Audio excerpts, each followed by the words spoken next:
Le général de la Chênaie est nommé directeur de campagne d'Éric Zemmour. Le général Bertrand de la Chênaie sera le numéro 1 de la campagne du polémiste.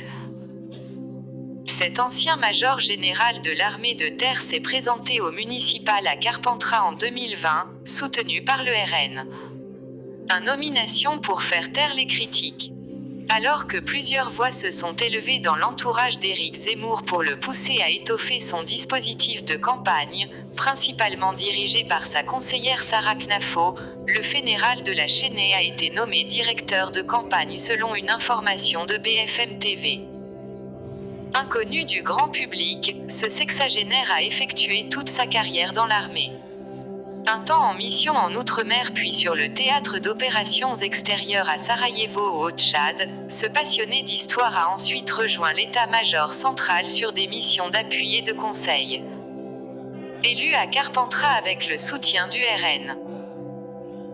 En 2014, il est nommé major général de l'armée de terre, le second poste le plus prestigieux après celui de chef d'état-major, avant de quitter ses fonctions en 2017. À la retraite, l'homme décide de lancer sa société de conseil en stratégie et transformation. En 2020, l'ancien militaire tente sa chance en politique en se présentant à la mairie de Carpentras-Vaucluse.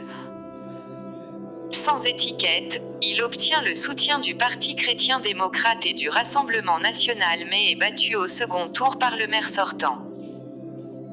Devenu conseiller municipal, Bertrand de la Chênaie soutient Thierry Mariani lors de campagne des régionales en PACA au printemps dernier.